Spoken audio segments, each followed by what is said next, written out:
Good afternoon, student. Today we will start the light chapter. As we know that light is very important for us and everyone. Okay, without light you can't see anything. Suppose that if the light is not available, you are not able to see any objects. What is the meaning of light? Light का meaning क्या है? हम लोग light को कैसे identify करेंगे? किसी भी ऑब्जेक्ट को देखने के लिए जो एनर्जी हमारी आई को मदद करती है, दैट इज कॉल्ड लाइट. उसी को हम लोग लाइट बोला जाता है. ठीक है. अब light is a form of energy which produces the sensation of sight in our eye. Sensation of sight means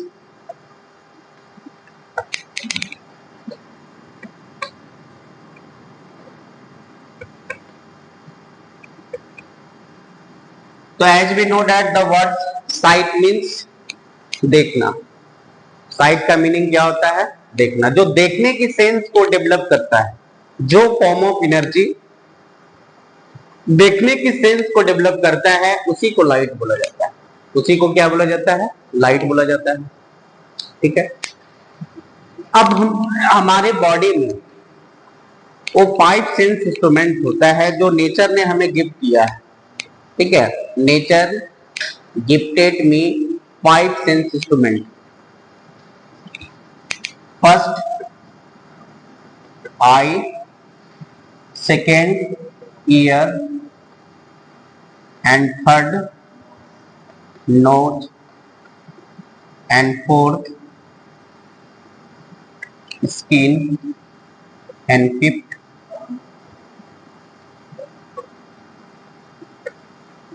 tongue. So these are the sense instrument. What is the meaning of sense instrument? These are the sense instrument.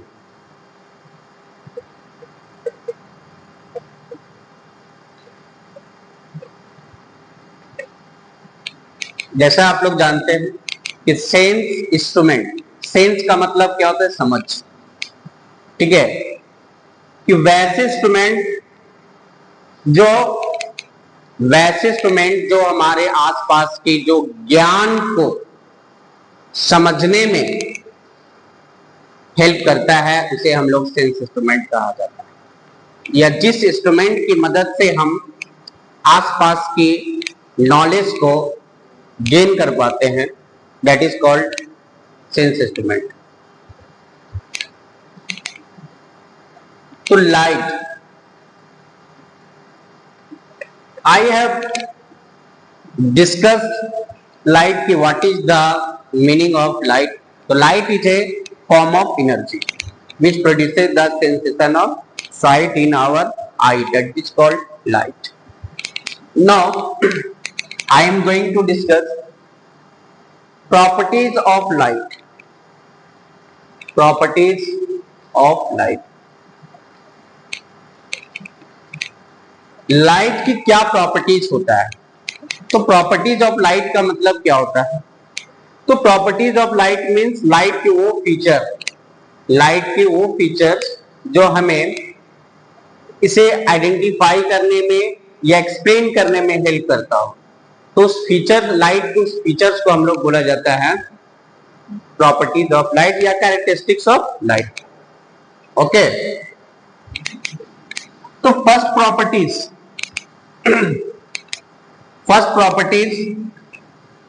now properties of light.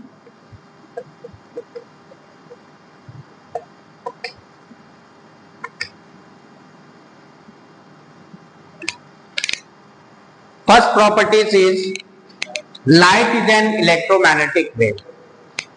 What is the meaning of electromagnetic wave? What is the meaning of wave?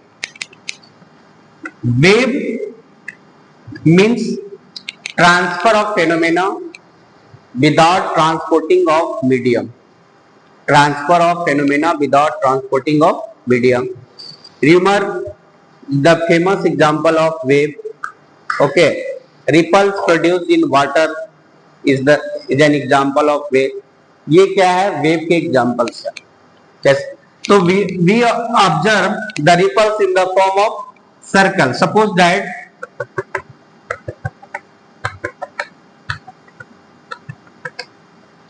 River या pond, अगर anyone throw a stone,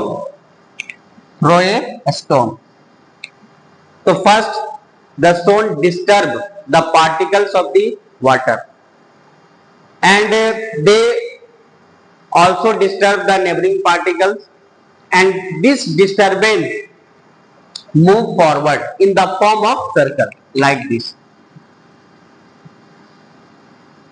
This is called wave.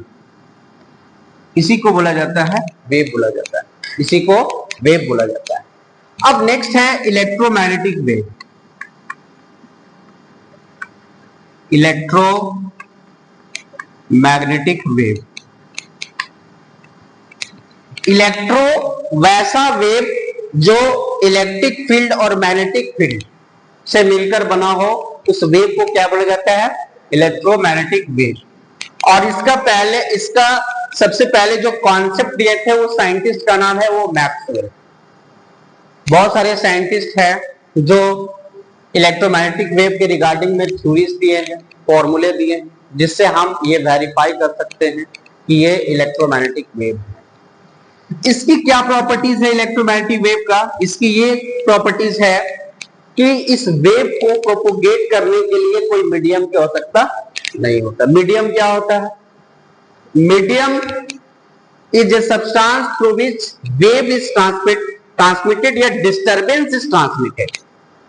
जिस medium से या जिस substance से disturbance जो है transmitted होता है, तो उस मीडियम को हम लोग बोलते हैं उस सब्सटेंस को बोला जाता है मीडियम।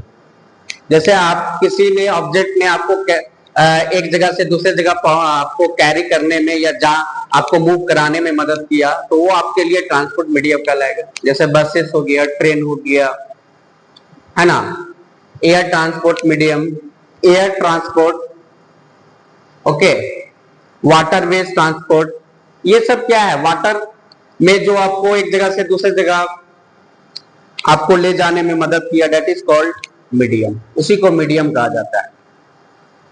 जो आपको एक जगह से दूसरी जगह ले जाने में आपको मदद किया, वो आपकी मीडियम कहलाते हैं। वो क्या कहलाते हैं? मीडियम। अब now I am going to discuss the source of electromagnetic wave। ये इलेक्ट्रोमैग्नेटिक वेव कैसे जनरेट होता है?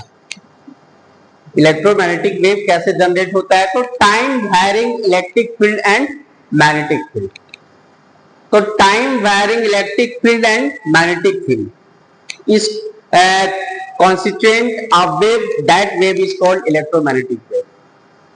ओके, जब चार्ज कांस्टेंट वेलोसिटी से या जब चार्ज रेस्ट पे होती है, तो कौन सा फील्ड प्रोड्यूस करता है?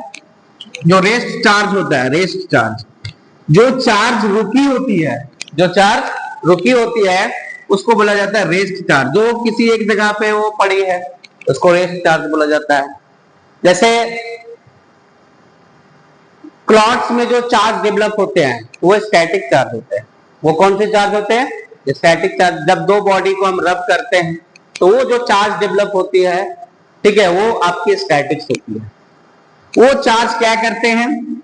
रेस्ट चार्ज जो होते हैं वो इलेक्ट्रिक फील्ड को केवल डेवलप करता है, इलेक्ट्रिक फील्ड को केवल डेवलप करता है, मतलब प्रोड्यूस करता है, केवल इलेक्ट्रिक फील्ड को डेवलप करता है। या हम बोल सकते हैं कि charge moving with constant velocity, तो इलेक्ट्रिक फील्ड डेवलप करता है। अगर कोई चार्ज एक्सेलरेटेड है, एक्सेलरेटेड का मतलब क्या है? एक्सेलरेटेड चार्ज का मीनिंग क्या हुआ?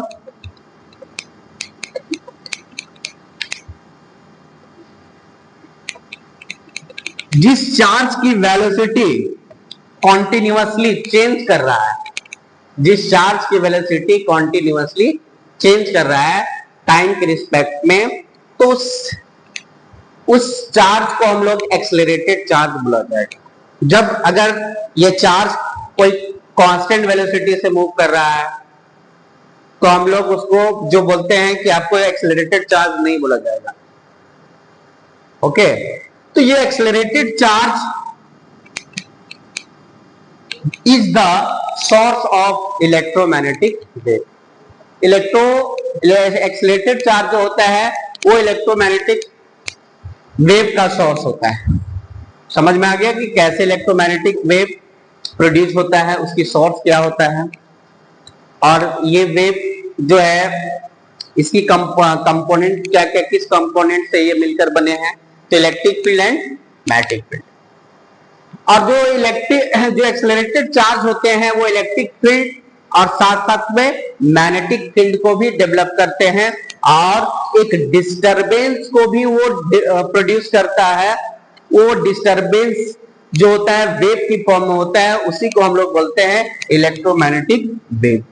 उसी को बोले, इसका एक्चुअली कम्युनिकेशन सिस्टम में ज्यादातर यूज किया जाता है। जैसे कि जहां पे आपको मीडियम नहीं होती है, तो वहां पे जब इंफॉर्मेशन को हमको या किसी से टॉक करना हो, तो वहां पे हम लोग इस वेव की फॉर्म में हम लोग जो है टॉक करते हैं।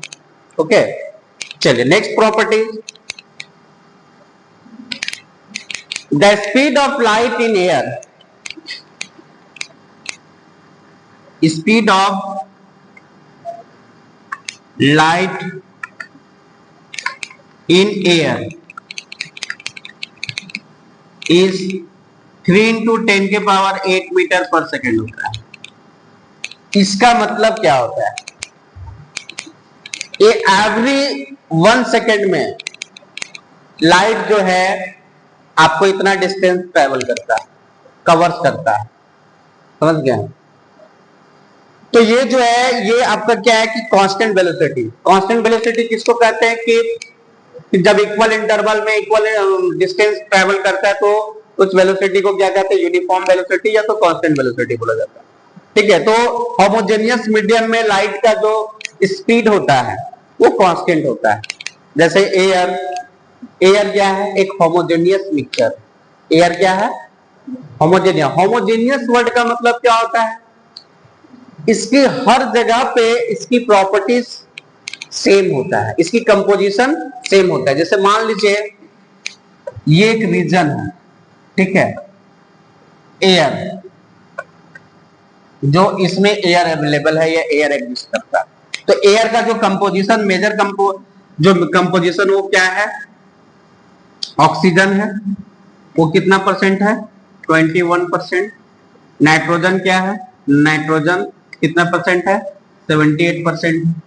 अब बाकी जो 1% जो है अदर गैसेस में है, जैसे CO2 हो गया, आर्गन हो गया, है ना, तो ये सब जो आपके 1% के अंडर में आते हैं। तो अब कहीं पे भी अगर कहीं से भी अगर इस रीजन से भी अगर एयर का सैंपल लेते हो, ठीक है, तो उस एयर में भी ऑक्सीजन की जो परसेंटेज और नाइट्रोजन की जो परसेंटेज होगी वो सेम होगी। इसी को कहते हैं यूनिफॉर्म होमोजेनियस, जहां पे throughout the region the properties of that substance is uniform. Suppose that homogeneous का नेक्स्ट एग्जांपल है कि अगर आप किसी वाटर में सॉल्ट को डिजोल्व करते हो, है ना, अब वाटर के जो है आप जब उसके 1 ड्रॉप या 2 ड्रॉप आप यूज करते हो, तो उसमें क्या है, हर एक ड्रॉप में उसकी जो है वाटर क्या होती है, सॉल्टी होता है। कहीं ऐसा फील होता है कि यहाँ इसका ये ज्यादा सॉल्ट है, वो ये ज्यादा सॉल्टी हुआ, वो ड्रॉप वाले वाटर जो है दूसरे हमने जो आपका ट्यूब में जो रखे हैं वाटर वो अलग अलग टेस्ट का है। कभी ऐसा फील होता है? नहीं। हर एक उसके जो वाटर मॉलिक्यूल्स जो होते हैं वो सभी वाटर मॉलिक्यूल्स का जो टेस्ट होता है वो कॉमन होता है, सेम होता है, इसलिए उसको बोलते हैं होमोजेनियस मिक्सचर। तो ये लाइट का स्पीड जो एयर में होता है वो आपका 3 into 10 के पावर 8 मीटर पर सेकेंड होता है। Light, next property, light help us to see an object. Light क्या करती है, किसी भी ऑब्जेक्ट को हमें देखने में हेल्प करती है। है ना। लाइट जो है किसी भी ऑब्जेक्ट को देखने में क्या करती है, हेल्प करती है। Next properties, light always travel in a straight line, why? Due to it possess a rectilinear propagation। Light के पास एक स्पेशल प्रॉपर्टी होती है, रेक्टिलिनियर प्रोपोगेशन प्रॉपर्टी होती है। और जिस ऑब्जेक्ट में ये प्रॉपर्टी होती है और जिसमें ये प्रॉपर्टी होती है, इसका मतलब है कि the tendency to travel in a straight line, ये खुद से अपना दिशा नहीं बदलेगी। जब अगर कोई दिशा मतलब कि एक्सटर्नल, विदाउट एक्सटर्नल एजेंट, ये लाइट हमेशा जो है स्ट्रेट लाइन में चलने की टेंडेंसी होती है। तो ऐसी जो टेंडेंसी होती है जिसमें, तो उसे हम लोग उस या ऐसी प्रॉपर्टी वाली चीज को हम लोग बोला जाता है हम लोग रेक्टिलिनियर प्रोपोगेशन। तो light always travel in straight line, ये प्रॉपर्टी है लाइट का। ये क्या है? लाइट की प्रॉपर्टी है। और ये प्रॉपर्टी जो है नेचुरल प्रॉपर्टी है। जब लाइट का ओरिजिन हुआ तो उस टाइम जो ये प्रॉपर्टी उसमें देखी गई थी, तो वैसे प्रॉपर्टी को हम लोग इंट्रिंसिक प्रॉपर्टी बोला जाता है। जब किसी भी चीज या कोई भी चीज इस दुनिया में उसका उत्पन्न ओरिजिन होती है, तो उस टाइम उसकी जो प्रॉपर्टी देखा जाता है या ऑब्जर्व होती है, वो प्रॉपर्टी कहलाता है इंट्रिंसिक प्रॉपर्टी या इनहेरेंट प्रॉपर्टी कहलाती है। Got it? Next I am going to discuss nature of light.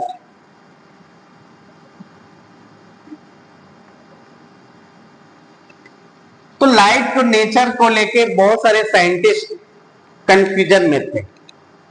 कुछ साइंटिस्ट जो है लाइट को पार्टिकल मान रहे थे, कुछ साइंटिस्ट जो है लाइट को वेव मान रहे थे। फाइनली जब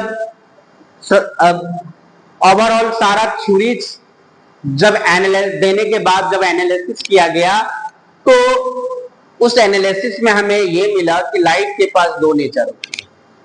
ठीक है, एक आपका पार्टिकल नेचर होती है और दूसरा वेव नेचर होती है।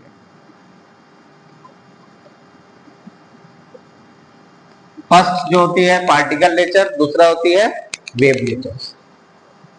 ठीक है, पार्टिकल नेचर किस तरह की पार्टिकल, ये जो इसकी पार्टिकल का बिहेव करती है वो कैसी पार्टिकल होती है, और लाइट किस पार्टिकल से मिलकर बनी होती है?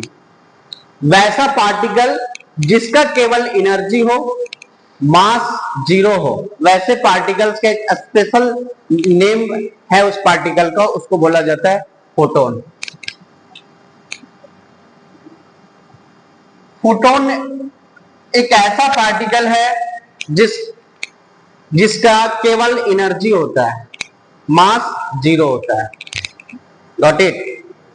तो ऐसे पार्टिकल को बोलते हैं या पैकेट ऑफ एनर्जी होता है। फोटोन क्या है? Packet of energy. और इस फोटोन, इस पैकेट के पास जो एनर्जी होता है is equal to H D होता है। एच यहाँ पे क्या होता है? प्लैंक्स कांस्टेंट होता है। और ये जो म्यू है वो फ्रीक्वेंसी हो गया, लाइट की फ्रीक्वेंसी हो गया। तो ये लाइट जो है पार्टिकल का बिहेव करता है और वेव का भी बिहेव करता है। तो जो है आप देखो, पार्टिकल्स नेचर, लाइट की पार्टिकल नेचर होने से कौन कौन से फेनोमेना होती है, या कौन कौन से फेनोमेना जो है पार्टिकल को, लाइट को एज ए पार्टिकल मान के उसे एक्सप्लेन किया जाता है। जैसे एग्जांपल में refraction,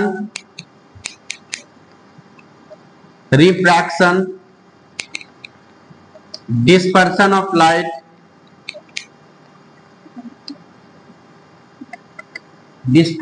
light, photo electric effect,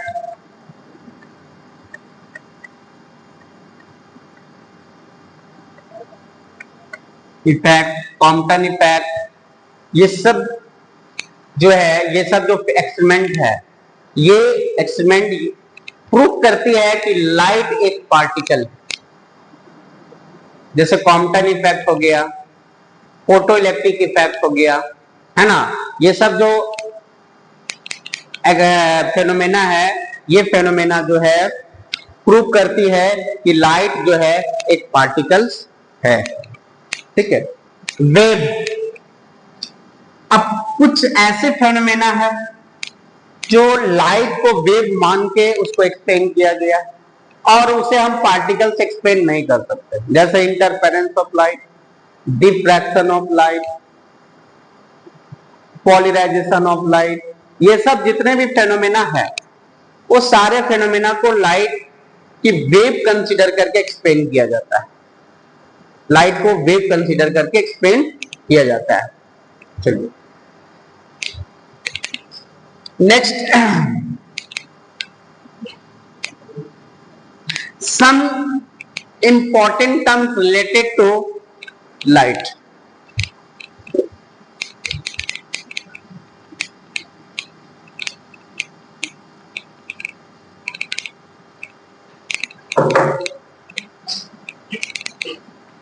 Some important terms related to light.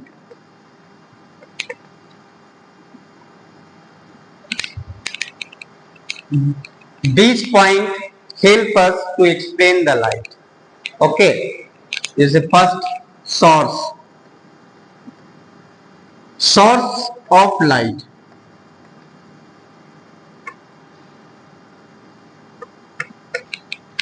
In this chapter,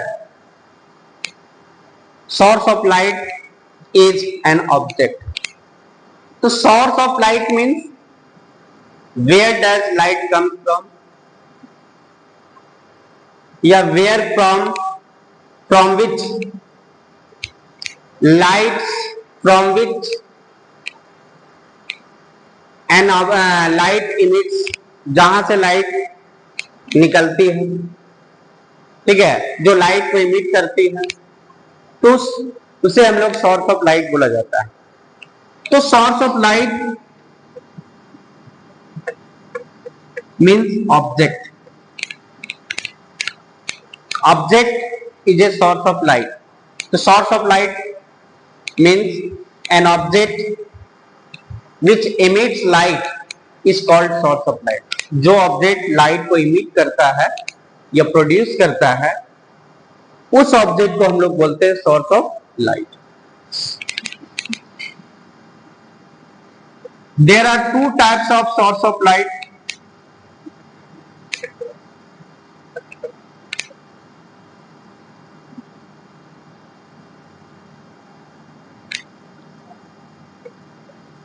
first is artificial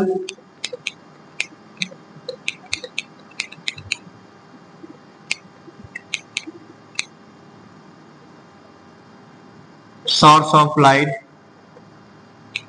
and second natural source of light.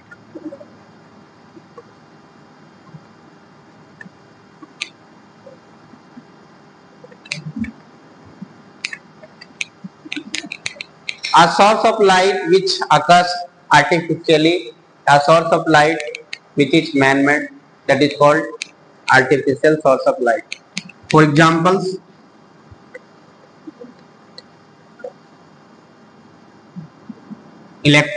torch, bulb, candle,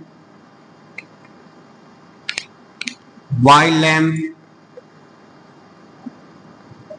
So these are artificial source of light. Natural source of light, a source of light which occurs naturally. A source of light which occurs naturally is called natural source of light. For example,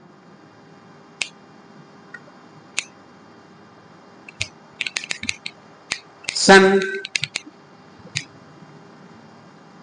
firefly,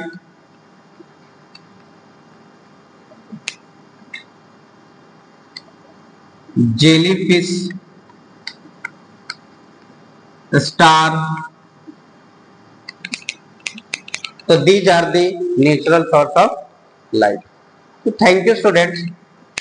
Next topic we will in this chapter discuss the further topic tomorrow. Okay. Thank you.